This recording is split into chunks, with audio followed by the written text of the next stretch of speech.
On today's show, we take a look at how the Ottawa Senators defensemen stack up against the rest of the Atlantic Division. We take a look at each team's top 6 NHL defensemen, who's got the worst decor, who's got the best, and who are the top 10 defensemen in the division overall. And this episode is brought to you by Monarch Money. Take control of your finances with Monarch Money. Use code LOCKEDONNHL at monarchmoney.com for 50% off your first year. Here we go. This is Brady Kachuk, and you're listening to the Locked On Senators podcast. Your Locked On Senators, your daily podcast on the Ottawa Senators. Part of the Locked On Podcast Network, your team every day. Welcome! You are locked on to the Ottawa Senators, the only daily podcast covering the Sens. On the outskirts of enemy territory, I'm Ross Levitan, alongside Brandon Piller up in the Blue Mountains. Today is Monday, August 25th, and Pilsy, we've done the top centers in the division, we've done the top wingers, and now we move to the back end, where the Senators are now a strong decor. It's been a while since we could say it, but it feels like there's no real weak link on the back end right now in the organization. Yeah, I like how the Sens decor is this year, that's for sure. And they say defense wins championships. So that's where you want to build from the back end. A lot of GMs, a lot of people really buy into that as being the successful way to win, build winning teams, not just teams that are going to put up big points, but to make it through the playoffs, you got to defend well. And the Atlantic Division is so fascinating when it comes to defensemen, Ross, because I feel like with centermen, it was cut and dry. It was very easy to do that. Wingers, there's so many of them. It's hard to get a sense of who's really the top echelon, who's better than who. And there's so many different ways you can be a good or bad winger.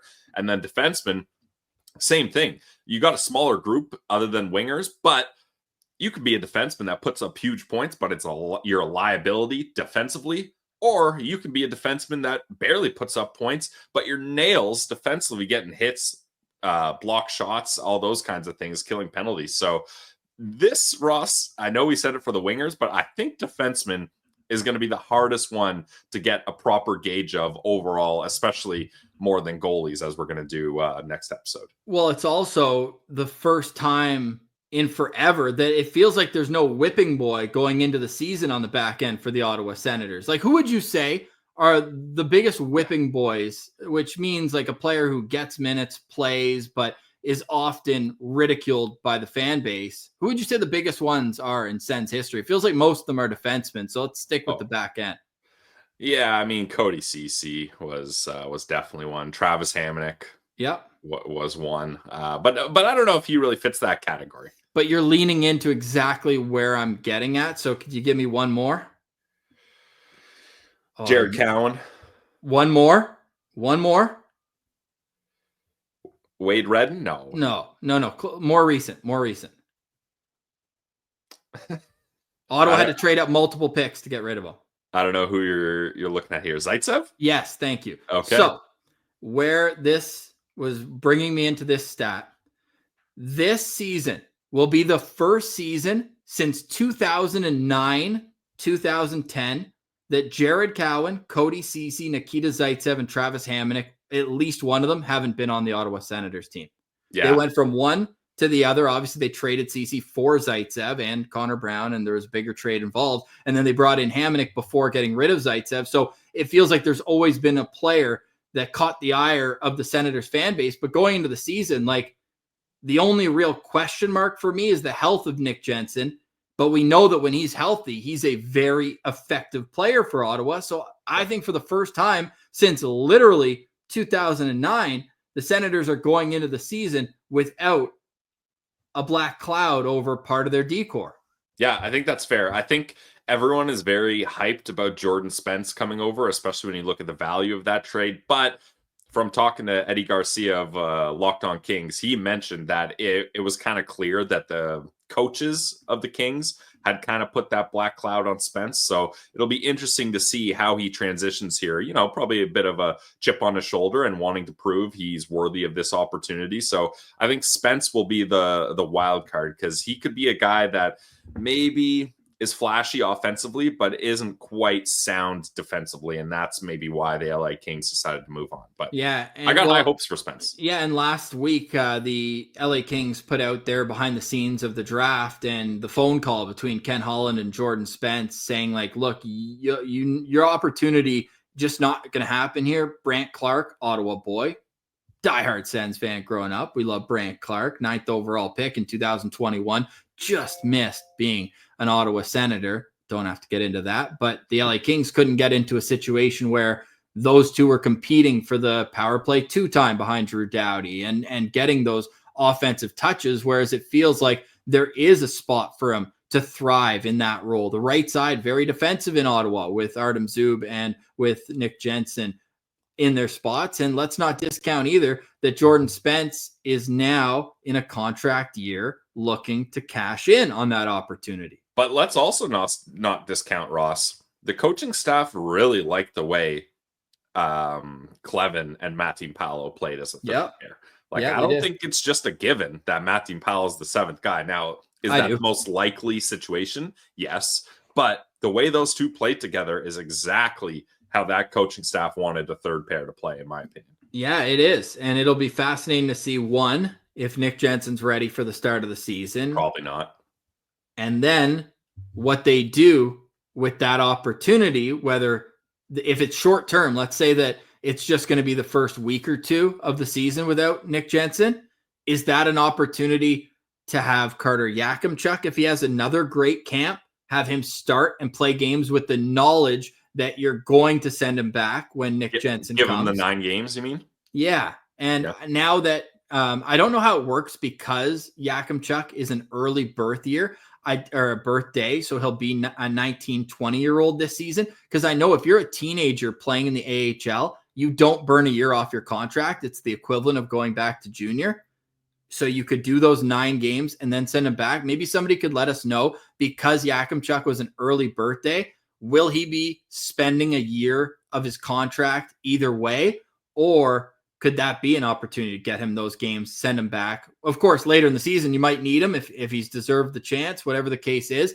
You're okay with burning that year. But if you could get a pro season of Carter Yakimchuk without burning it, I think that would be awesome as well. Yeah, I don't love the idea of starting Yak in the NHL. I'd like to start him in the AHL, get him playing bigger minutes. Because I think, Ross, and correct me if I'm wrong, but I think you've got dreams in your head of putting Yakimchuk with Sanderson.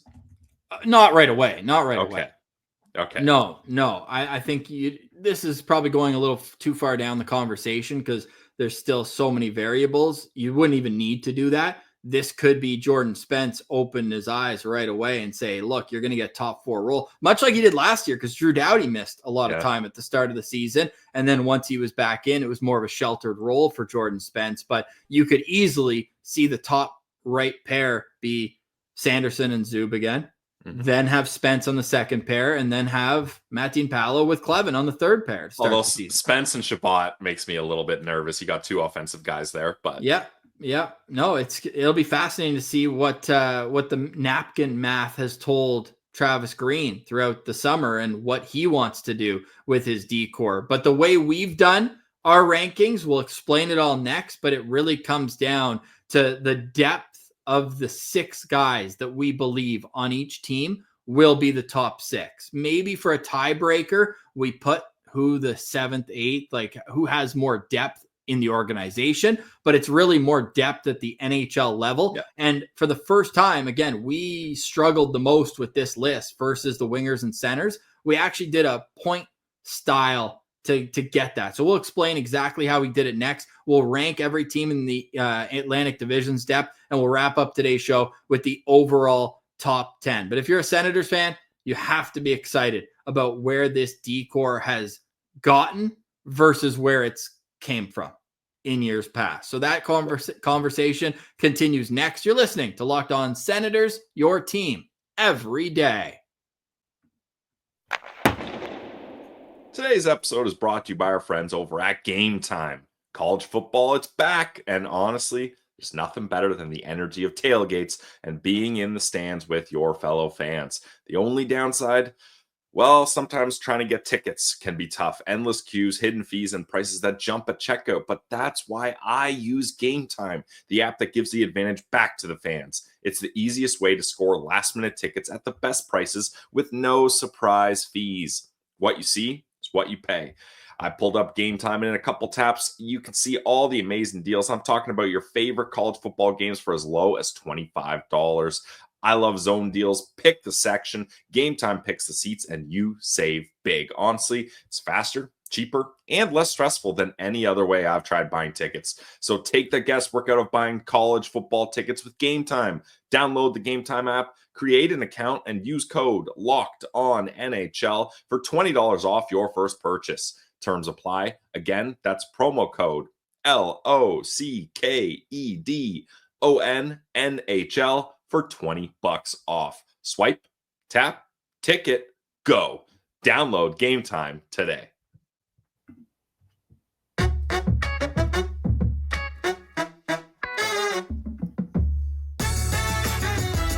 All right, Pillsy. So we are now at the ranking portion of the show where we go 8 through 1. Give you a few notes of why we have each team placed where we are. And we also want to give a shout out to the everydayers who make us your first listen here on the Locked On Podcast Network. We couldn't do it without you guys and without our great sponsors at the GLEBE Central Pub, at farmtoforkdelivery.ca, as well as FanDuel, Game Time, Monarch Money, and of course the Locked On Podcast Network, where you can find great shows on every single team. We're going to do some crossovers when we get closer to the regular season, and maybe we'll pull up these rankings and see just how much the other hosts disagree with us. We've even had Sens fans disagreeing with us, Pillsy, that we've lowly ranked Senators throughout the centermen and the wingers. Will that trend continue? We'll find out in a few moments. So let's start from the bottom, Pillsy. How easy was it to decide who has the 8th best D-core in the Atlantic? I mean, this was so easy. We talked about how it was a tough decision, but there is clearly an ugly step sibling in the Atlantic Division D-core. And should we explain how we got here first as a little tease? Sure, go ahead. So we did math, which is a struggle for us. Oh boy.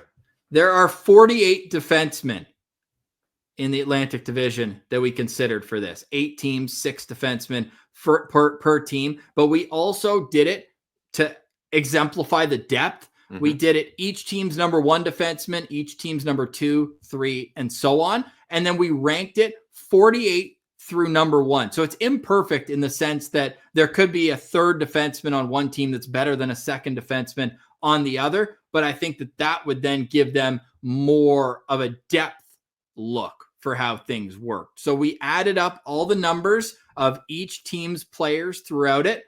And that's how we came to this chart. So the overall number for the last place team was 130 when we added it all up, and it's far behind everybody else. Who is it? It's the Detroit Red Wings. I mean, Ross, we didn't need to do math, have a discussion or anything. You could have blindfolded me, spun me around a couple times, played some sort of song to mess me up, and I could still, every day of the week, say the Detroit Red Wings have easily the worst D-core in the Atlantic Division. I mean, I don't know what Stevie Y is doing here. Like that, a couple years ago, I thought they were building something and they were going to be one of the best D-cores in the Atlantic. Like when Seider was young, when Edvinsson was coming up, I was like, oh man, that's a good 1-2. And then he's just filled in the rest of the cracks with terrible choices on bad contracts. And Ross, this doesn't even include Travis Hamonic and JBD, although I'm higher on JBD than most, but I mean, yikes. I think that you look at the depth as a problem, but also really beyond the first two. Like Moritz Seider is great as a defenseman, and I think he exemplifies what a defenseman is meant to be. Sometimes we see players with a little more flash and substance, but not what they're able to do defensively. Seider is a shot blocking machine. He's physical, and he really hasn't had a whole lot of help. I think Senators fans can relate to that when you look back at all the games that Jake Sanderson had to play with Travis Hamonic. Moritz Seider, I think, is going on year 3 with Ben Sherratt. It's just they need to get him a proper partner. And maybe Simon Edvinsson is that. I still think Simon Edvinsson's going to be a very good defenseman in the National Hockey League. He had a great season last year in terms of like, he got his feet wet before, and now it's like, okay, go time. I think he could be a breakout candidate. And boy, do the Detroit Red Wings ever need Simon Edvinsson to be an elite defenseman for them to really take the next step. Yeah, but I think, Ross, even if those two guys, Seider and Edvinsson, have the years they have, the rest of the decor is just so bad, even if they elevate their games. You think so? No chance, yeah. Okay. Now, Wings fans that want a little fans know they're bad at defense, though. There's no way there's a Detroit Red Wings fan that is upset with this. No, but if they're looking for some positivity, Axel Sandin Pellikka is coming. And some say he's got a little bit of Eric Brandstrom in terms of undersized, very shifty, very mobile at the junior level. He's been good in the SHL as well, but he's going to have to prove it when he makes the jump to the NHL. They're going to need more defensemen making the jump if they want to be a legit contender. And Sandin Pellikka is going to be in the AHL. We expect next season. Detroit obviously very patient with the way they develop prospects as well, but he had a great year in Skellefteå last year in the SHL. So that's the hope that Wings fans can hang on, but that's not a great decor top to bottom, and Travis Hamonic ain't saving them either. Yeah, and just quickly, Ross, there is a light at the end of the tunnel here for Wings fans. I'm looking at their Puckpedia right now. Sherratt, 1 year left. Hall, 1 year left. Gustafsson, 1 year left. Hamonic on a 1 year deal. So they're going to be able to make some change soon. And I think Stevie Y is going to want to do that. Yeah. So the Wings come in at number 8 on our top defenseman rankings, overall depth wise in the Atlantic Division.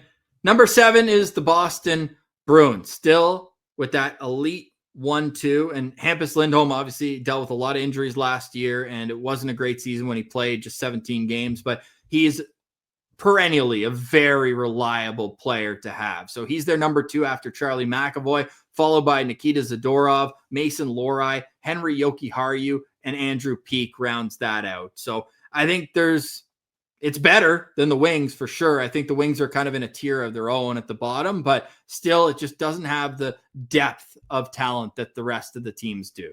No, it really doesn't. I think Nikita Zadorov, gets overlooked by a lot of people. He's an absolute monster, and he had a really good season plus-minus wise. Mason Lohrei puts up points, but he was, on the other end of the spectrum at minus 43. And then Peake's good defenseman. Jokiharju, they're hoping he can kind of bring some offense. But yeah, just overall, this decor is not great. No, it's not. But Charlie McAvoy is a stud defenseman. And, so is Moritz Seider. Those two will likely make an appearance in our top 10 defensemen in the division at the end of today's show. Boston Bruins, though, they're not there yet. And Zadorov, though, you mentioned him. He was ranked our best third defenseman in the division. Yep. It just fell off after that. Number 6 on our rankings is the Buffalo Sabres. Rasmus Dahlin, the crown jewel of the division. First overall pick in 2018. And beyond that, they had the first overall pick in 2021. Owen Power is not there. The potential's there. And maybe it's my bias of wanting 6'6" players to be more physical, but he just has not figured it out. The decision-making is suspect. Bowen Byram, step back from when he was a contributing depth defenseman with the Colorado Avalanche and they won the Stanley Cup. I think maybe the next place Byram goes, he explodes. I don't know if it's here. However, if it is a situation where Michael Kesselring is the right shot defenseman, whoever he plays with, I think is going to be good. Kesselring was very highly ranked among our number 4 defensemen. I think that he has another level to give. He was very good in Utah last year. Samuelsson, they gave that huge contract to. He just has not lived up to it at all. Connor Timmins actually like him as a 6th defenseman. So that's why they're number 6. Yeah, I actually like the Sabres decor. Dahlin, obviously. Power, I think, is going to figure it out. Bowen Byram, I think you're a little low on him. I think I would say he had a good season, 38 points plus 11 on a tough Sabres team. And then Kesselring's a good addition. Obviously, Samuelsson, that's kind of the black cloud there. And then Timmins decent addition. So I like what the Sabres are doing on D. And we'll see how well that can all gel together, because they've kind of got the Sens syndrome from a few years ago where their top 3 defensemen are all left shots. So how does that work throughout a season where one guy at the very least, if you're looking to have them both, all 3 in your top 4, is going to be playing the offside? So very important that they got right shot Michael Kesselring there, because even Samuelson's a left shot as well. So 4 of their top 5 defensemen are left shots. Coming in at number 5 is the Montreal Canadiens, and Habs fans are going to be smashing the keyboard at this one, but hear us out. The potential is there for them to be in the top tier of this, but we're not ready to crown them just yet. Noah Dobson coming off a very underwhelming season with the New York Islanders. We have him as their number 2 behind Lane Hudson. We'll get into Lane Hudson a little more later, but let's just say he's their number 1 defenseman without a doubt. Caden Gooley, we think he took a lot of great strides last year. It sucks he missed as many games as he did with injury, but we think that he's got great potential to be a shutdown top 4D that can add some offense. Mike Matheson, offenseman, puts up points, little suspect in his own end. Carrier was a great pickup from Nashville, and he's fit in there as a depth defenseman. And Jaden Struble at number 6. I think if Habs fans who have their Arbor Jackeye jerseys, and we saw way too many of them at the Bell Center, if they want to put him at the number 6, you can move them down to 6th or 7th on our rankings here. But I think Jaden Struble is actually a really nice defenseman. He's not as much of a fighter as Jackeye, but I'd argue he's almost as physical, and he plays the right way. Yeah, I mean, the Jack guy thing is funny because I can see why Habs fans like him, but I mean, he's a physical, tough guy, but just not a good hockey player. He's an enforcer. You don't want him on your top 6 if you're trying to win games. Ross, have the Habs much higher than this. I really like their decor. It pains me to say it. People always get on me. They're like, Pills, you got to give up the Habs hate and give up the narrative of hating the Habs. Well, I think they've got a good thing going on D here. Adding Noah Dobson was a really good addition, in my opinion. And Caden Gooley, he's getting there. Carrier, like that. Struble, like him a lot. And Lane Hudson is one of the few players in the league. Every time he touched the puck and started skating up the ice with it, tense and nervous because you never know what he's going to do. So I would have them higher than 5th, but based on the exercise we did, depth ranking, this is where they landed. And we'll pull up our entire chart at the end of today's show as well, so you can really spot where you think we went wrong. But as it stands right now, the Montreal Canadiens have the 5th best D-core in the Atlantic Division, followed by Buffalo at 6, Boston at 7, and Detroit all alone in last. Who are the top 4 in the Atlantic Division? That's next, and we'll get to our overall top 10. You're listening to the Locked On Senators podcast, your team every day.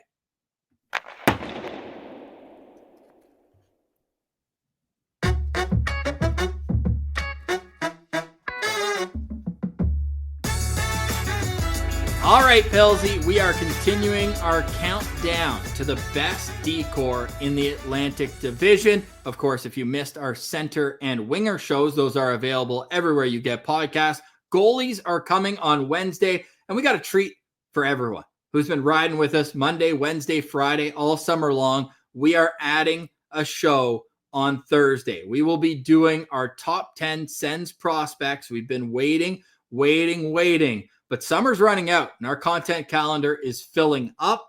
The organizational value rankings will start Monday, September 1st. So this Thursday, I should say, because it's Monday, it's going to be our top 10 Sens prospects. Then we get going with our final Ring of Honor this Friday, Pilsy.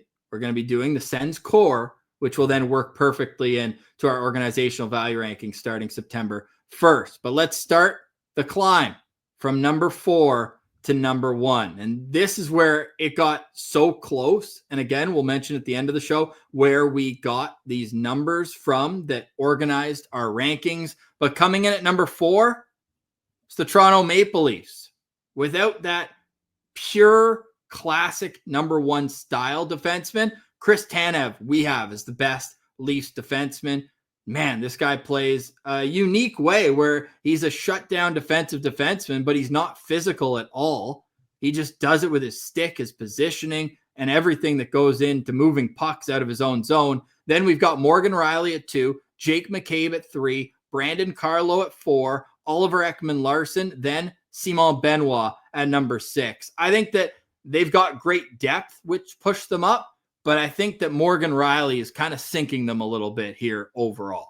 Yeah, I would agree. Overall, I like the Leafs decor. I think they've really shifted from just trying to put up points on the back end to getting guys that play responsible hockey. And they've had the teams where they know they're going to have good regular seasons. So how do they shut things down in the playoffs? And I think with this decor, they found a really good balance here. The Chris Tanev thing not hitting, that blew my mind. Lane Hudson has twice the amount of hits that Chris Tanev had in the regular season. Tanev had 20 hits. That's one hit every 4 games in the regular season. I couldn't believe it. That really changed my opinion of him. I thought at least he'd be in the 50s, 60s, or closer to a hit per game. But he's obviously a beast blocking shots, and we got a lot of respect for him on this show. But yeah, they don't have that point getter. Morgan Rielly certainly has fallen off, but Oliver Ekman-Larsson plays a really good role there. I mean, even Simon Benoit, he showed up offensively in flashes when he had to in the playoffs against the Sens. So overall, this is a nice depth by the Leafs, but they don't have the true elite talent. No, they don't, but they do have great depth. Like Oliver Ekman-Larsson was elite in the playoffs against the Ottawa Senators. He had a few timely goals and was very defensively responsible. And Simon Benoit is that prototypical 6, but also scored that OT winner in Game 3 against Ottawa. But he's a pain in the ass to play against. And we kind of laughed when they made that acquisition from Anaheim, but he's fit in really well as a number 6. So we got some respect for that. And that's number 4 is the Toronto Maple Leafs. Number 3, Tampa Bay Lightning, Pilsy. They still have elite top-end defensemen despite them getting older each year. Victor Hedman still puts up ridiculous numbers. He's still 6'6" and 240 pounds and can play both ends of the ice.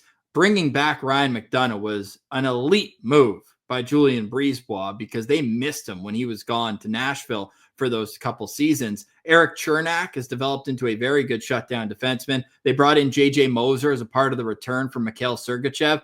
I'd say probably underwhelmed a touch based on what they were expecting to continue his growth. Darren Radish really kind of exploded as a good number 5 option for them. And Emil Lilleberg is kind of earning his keep by being more physical than I think you would have expected for him. Got into 6 fights last year, including 2 against Mark Kastelik. And he fought Braden Shen as well, Trent Frederick. So he's a good, tough customer at number 6. But really, it's their top 2 that has elevated them to number 3. Yeah, I'm lower on the Lightning than you, Ross. I'm lower on McDonagh, but I was pleasantly surprised about how good his season was. Another sneaky low hit guy, only 23 hits all year for Ryan McDonagh.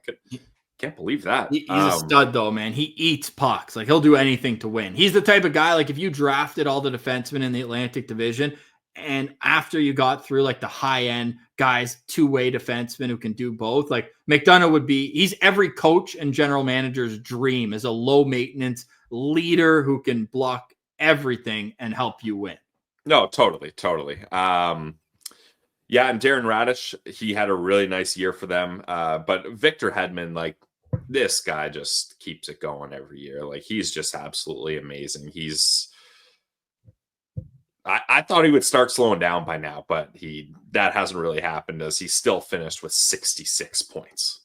Hasn't been the case just yet. And still he's an imposing figure when he's out on the ice. And that too is just, it means a lot too when your number 1 defenseman who plays 26 minutes a night is also as physical and mean as Victor Hedman can be. Coming in at number 2, it's the Ottawa Senators. And there could be some eyebrows raised here. I'm not buying it. And we'll explain why. The group of Jake Sanderson, Thomas Chabot, Artem Zub, Jordan Spence, Nick Jensen, and Tyler Clevin comes in at number 2. But we touched on in the first segment, like, there's no weak link on this blue line for the first time in forever. Yeah, it's great. Everybody has a role that makes sense for them. Thomas Chabot is finally properly a number 2 defenseman with a partner that complements him and elevates his game in Nick Jensen.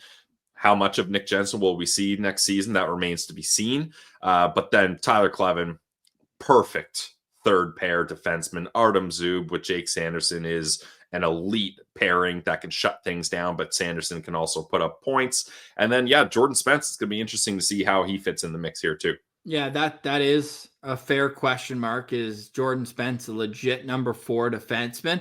I'm betting that he is. And Tyler Kleven's emergence, I just think that that's going to continue as he gains more and more confidence throughout his NHL career. I think that the left side being Sanderson, Chabot, and Kleven, it just gives Ottawa so much stability on that side. And then the right side is as we mentioned earlier, I think just sparkling compared to where it's been in years past. I also got an answer for you, Pillsy, of something that we talked about earlier. Hit me. We asked on Twitter, and shout out to Jean-Francois CBA is his account. He's really good at like the intricacies of the National Hockey League. Okay. If Carter Yakimchuk plays less than 10 NHL games this year, he does not use a year off his contract despite playing pro. Okay. That's good. That could be key. Yeah, because he signed his contract when he was 18, he is eligible to slide twice. So I think that's good. That's something. Yeah. That is good for Ottawa, because I think ultimately if he can step in next year in the 2026-27 season when Nick Jensen's contract is off the books, then you're looking at 3 years of an entry-level deal of an NHL player if everything breaks right. So I think that that's a good depth option. We obviously think that Ottawa has some other options that could help them out. Obviously, Matt and Paolo. We'll see about Lassie Thompson. I'm not ready to kind of bang the drum for him, but Donovan Sabrango showed that he can play a few games at the NHL level. He's obviously still needing a contract, but I think that with Ottawa, like with the teams right below them, most notably the Lightning, the Lightning's top end, I would say like McDonough's a better defenseman than Thomas Chabot. Chernak's a better defenseman than Zub, but like I think, and Hedman is still above Jake Sanderson. I know Sens fans might not want to hear it, and maybe next year it's different, but the top 3 for Tampa is better than the top 3 for Ottawa. But I think the next 3 for Ottawa are each better than their counterpart with the other. So that's our reasoning for it, and we'll explain too how we numbered everything at the end of today's show. But that leaves, again, Pillsy, they finished number 1 for centers, I think. Did they? Yeah. They finished number 1 for defensemen. Wait, before we get to the number 1, wingers. Oh, you got one. And you could sort this out while I ask this question. Do you believe the Ottawa Senators' defensive depth is stronger than their center depth? Yes. Easily? No. Okay. But I just want to be emphatic. Okay. I mean, we have them higher ranked here, but I'm not talking compared to the rest of the division. I just mean as in their own entity. Where does their position of strength come? Center or defense? I think defense. Okay. I think defense, especially when you consider Yakimchuk and Logan Hensler like using 2 first-round picks in back-to-back years on defense. I think if you're looking organizationally, I think it's defense, but I think it's close. Like, because you could see a world where Stützle, Cousins, and Pinto are your top 3 centers for the next 5-6 years. Even beyond that, yeah. Yeah, but at number 4, like you're hoping or needing Halliday, Unique, like one of these guys who still has to take the next step to be the long-term option at number 4. You don't think fourth line center matters, eh? Yeah, I was gonna say I put so little value into the fourth line center. You could rotate that every year. He plays 8 minutes a night. Yeah, so you'll say center depth is Ottawa's biggest strength. I think so, just because like each of those guys fits their role so well. But we said that about the defense pairing. I would say it's close, but I give the edge to center. Okay.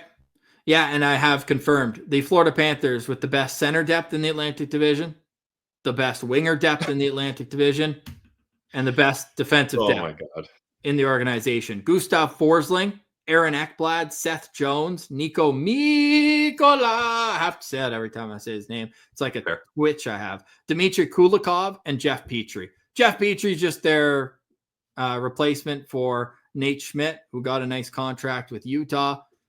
I just think that you look at the top 4, and it is elite. And it had 2 lefties, 2 righties. Forsling probably takes the mantle from Barkov as the most underrated player in the National Hockey League. Yeah. They're just loaded. What more do you want? Yeah, I mean, having Seth Jones as your number 3, I know people have clowned on Seth Jones recently. I mean, he was in a terrible situation in Chicago, and you could tell he just didn't want to be there anymore. So I give him a bit of slack there, because once he got to Florida, he turned the switch back on. Like, he was a number 1 guy in Columbus and Chicago. Like, him being the 3 there is crazy. Yeah, Mikula and Kulikov, those guys get the job done.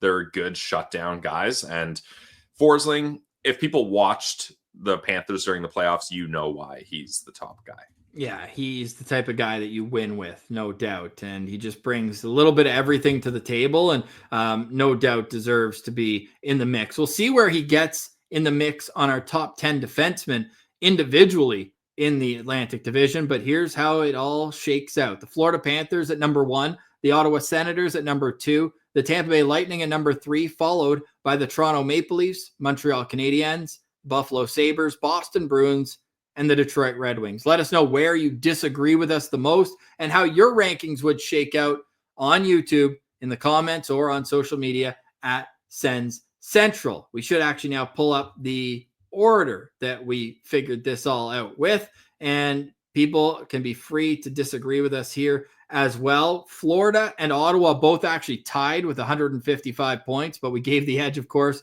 to the Stanley Cup champions, followed by Tampa, which was just 3 points behind Ottawa. Toronto was 1 point behind them. Montreal with 148 points, 3 behind them. And then it was a 5-point gap to Buffalo, a 1-point gap to Boston, and then a 12-point gap down to the Detroit Red Wings. So there you have it. Our top defensemen in the Atlantic Division, fully transparent. And you can go through how we ordered each one and complain at your own discretion. But Pillsy, is it time to bring up our top 10 defensemen overall in the Atlantic Division?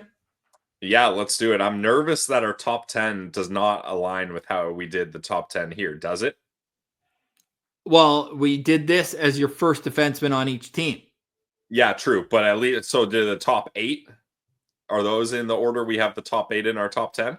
I think they are. Okay, good. Because that would be a clear point to be like, wait, what are we doing here? Okay. Well, the only difference is that we do have 2 second defense, like best defensemen above who we have at number 10. Okay. Yeah, that's fair. Yeah. That made you nervous there. So go through here our top 10 defensemen in the Atlantic Division. So when I made my list, Ross, after I made it, I was like, oh man, Ross is not going to agree with this. Now we butted heads on the overall depth for sure. Our lists were very different, but we had very similar lists when it came to top 10 Atlantic Division defensemen.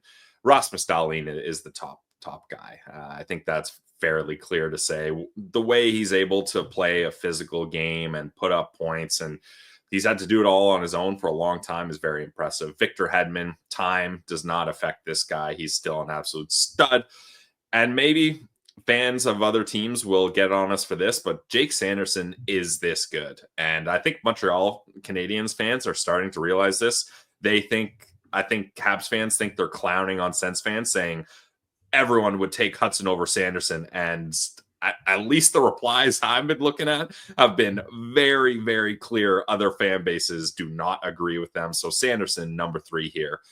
I think that makes sense. I think it's fair to say there's a tier from 3 to 5. I think that to me is a tier. You could say that Charlie McAvoy, who comes in at number 4, he's an amazing defenseman. And Gustav Forsling we have at number 5. Number 6, I think 6 through 10 could be a tier of its own. You could even maybe extend it to 11, but at least 6 through 10. Moritz Seider we have at number 6. Lane Hudson at number 7. And any Habs fan who wants to throw shade at that, that's a first pair defenseman who just finished his rookie season as the 7th best defenseman in the Atlantic Division. I think that's an incredible spot for him to be. And that could still go higher, but I think the defensive side of his game just needs a little bit more ironing out for us to more move than him a higher. little bit. Yeah. I don't think you could seriously say that Hudson is better than McAvoy, Seider, and I think Forsling is underrated. I think maybe if you're not paying attention, you'd be like, how the heck is this guy here? But He's very good. Number one defenseman on back-to-back Stanley Cup winning team. I think that kind of explains it for you there. Yeah. Aaron Ekblad, also back-to-back Stanley Cup champ. He comes in at number 8, followed by Ryan McDonough at 9 and Chris Tanev at number 10. That's our top 10. Top 10. Get mad at it.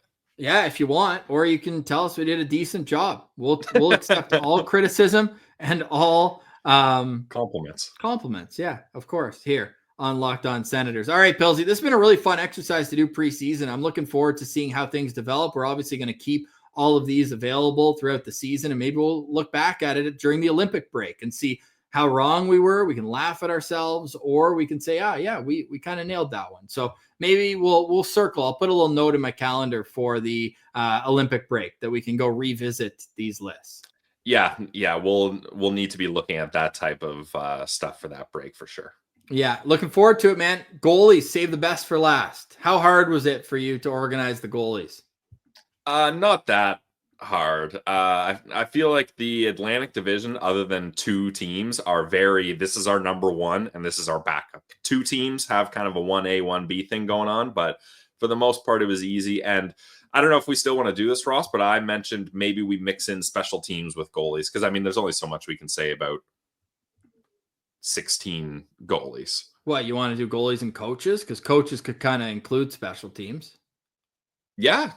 I mean, that's fair. I was gonna more keep it quantitative with special team stats, but we could just have that as coaches. Yeah, let's do it. And let's include special teams, both of them, as coaches, because they obviously draw it all up, and we'll rank the coaches and goalies coming up on Wednesday's show. Have a great start to your week, everyone. Thanks so much for liking, listening, and engaging with the show. For Brandon Piller, I'm Ross Levitan. This has been another edition of the Locked On Senators podcast, your team every day.